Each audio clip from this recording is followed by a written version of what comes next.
Tarde para você. Apesar do time titular do Corinthians ser bom, eu acho que o Flamengo é o favorito. E esse sorteio do mando de campo, para você, Mauro, aumenta o favoritismo do Flamengo? Boa tarde. Boa tarde, Pedro. Eu acho que dificulta um pouco mais o Corinthians. Eu acho que para o Corinthians era mais importante fazer o segundo jogo em casa, tentar um resultado, um empate, que fosse, né, pelo menos um empate no Rio, e depois usar a força do seu estádio. Acho que o Flamengo, por ser um time que tem vencido os jogos em Itaquera, né, tirando essa derrota recente agora com o time cheio de reservas, né, com gol contra do Rodinei, o Flamengo tem conseguido resultado em Itaquera. A maior goleada que o Corinthians sofreu no seu estádio foi para o Flamengo 5-1, já perdeu de 3-0, já perdeu de 3-1, agora recentemente na Libertadores foi 2-0. É verdade que o Corinthians está mais qualificado tecnicamente, porque tem jogadores, deverá ter jogadores que não estavam à disposição naquele momento do confronto da Libertadores, né? Mas acho que para o Corinthians seria mais importante fazer o segundo jogo no seu estádio. E isso não vai acontecer.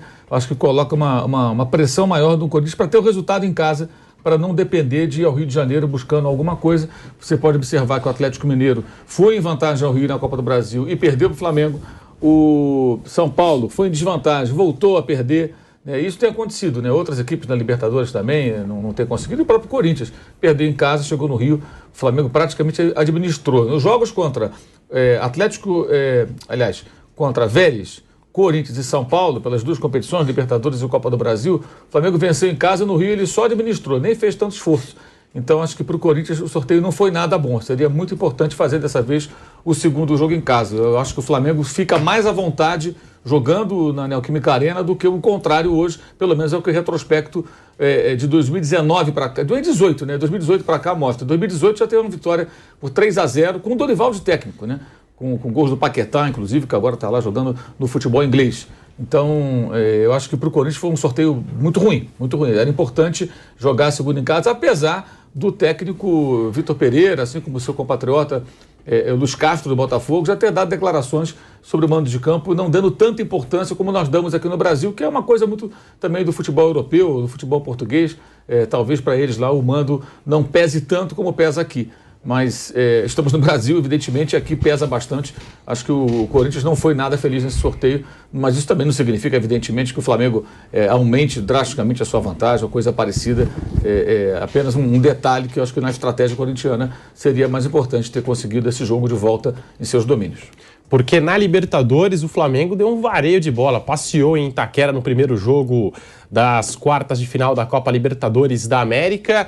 E aí, Vanderlei Nogueira, como é que você vê esse sorteio do mando de campo, a decisão no Maracanã, e o Corinthians não vence no Templo do Futebol Mundial há 7 anos, desde 2015. De lá para cá, são 7 vitórias do Flamengo e 2 empates. Como é que você vê, Vanderlei Nogueira? Boa tarde. Boa tarde a todos. Pedro, eu não me importo muito com o retrospecto, porque mudam as pessoas, muda o momento e tal, mas é legal para a estatística, é legal.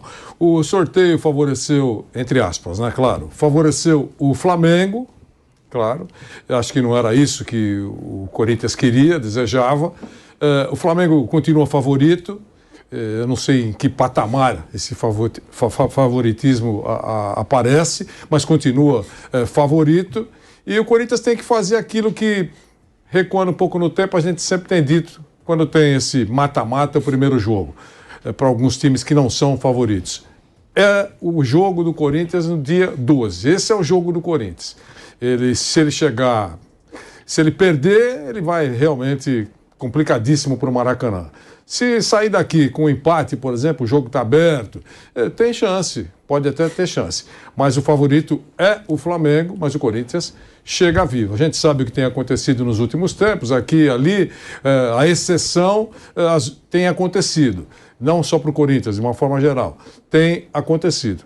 Mas o Flamengo foi, eu repito, entre aspas, favorecido, era isso que o flamenguista queria, decidir dentro do Maracanã, é realmente bom para o Flamengo. E devem ser 2 jogos com muita audiência, grande audiência, era o que todo mundo esperava, né? O jogo dos milhões, as 2 maiores torcidas do Brasil, metade do país interessado diretamente e os outros todos acompanhando, torcendo para um lado ou para o outro. Vai ser muito legal, mas é isso. Primeiro na Arena do Corinthians em Itaquera e o outro no Maracanã. Ô Bruno Prado, quanto o fator campo aí pode ser decisivo nessa final de Copa do Brasil? Bruno Prado, boa tarde. Boa tarde, Pedro. Boa tarde a todos aqui. Acho que é mais uma pequena vantagem para o Flamengo. Acho que o Flamengo é favorito no confronto de qualquer maneira. Acho que a tendência ainda, o jogo é dia 12, só o primeiro jogo, mas hoje o Corinthians talvez chegue mais forte do que chegou para o confronto da Libertadores. O Flamengo continua favorito, é melhor que o Corinthians, mas se o Corinthians conseguir colocar em campo o time que jogou contra o Fluminense, é um time forte, acho que é um time melhor do que o Corinthians colocou em campo para enfrentar o Flamengo na Libertadores há alguns meses. O Renato Augusto, no primeiro jogo em São Paulo, não jogou, no segundo jogo no Maracanã ficou no banco e só entrou no segundo tempo.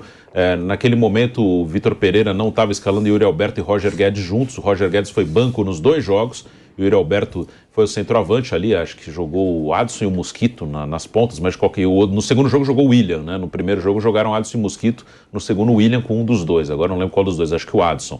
Mas, de qualquer maneira, hoje é um Corinthians melhor do que aquele, né? Se tiver o Renato, o Roger Guedes e Yuri Alberto, é um time melhor do que aquele que jogou na Libertadores. Mas, de qualquer maneira, o favorito é o Flamengo. O Flamengo é o melhor time, é um dos melhores do Brasil, ao lado do Palmeiras, cada um no seu estilo. Então, acho que o único que hoje faz um duelo contra o Flamengo de mata-mata em que ele entre em igualdade assim, é o Palmeiras. Nos outros, o Flamengo é favorito e o Palmeiras também é favorito contra outras equipes. Pode mudar? Pode. O Palmeiras era favorito contra o Atlético Paranaense e não passou. Mas hoje Flamengo e Palmeiras são favoritos. Entram, né? Começam o confronto como favoritos. O Atlético Mineiro motivado também encarava, também, né? seria. Deu uma caída muito grande. Como encarou o Palmeiras, empatou 2 vezes e o próprio Flamengo, né? Ganhou um jogo e perdeu outro. Mas agora o Atlético Mineiro está num momento bem ruim. Mas de qualquer maneira, o favorito é o Flamengo, mas acho que o Corinthians, se não tiver lesão, se não tiver nenhum problema, se conseguir jogar com o time que jogou o segundo jogo com o Fluminense, é um time mais forte do que aquele que enfrentou o Flamengo na Libertadores. E aqui alguns números interessantes em relação à Copa do Brasil, dando até os créditos ao Rodolfo Rodrigues, né? 33 finais de Copa do Brasil, de 89 até agora, 14 campeões jogando o segundo jogo em casa e 19 campeões jogando o segundo jogo fora de casa. Então, assim, são números que comprovam que nem sempre você jogar o jogo decisivo na sua casa te garante o título, mas eu acho que em jogos decisivos é sempre importante decidir junto com a sua torcida e você vai sempre pro segundo jogo sabendo o resultado que você pode fazer, né, Mano? Estatística aí eu tô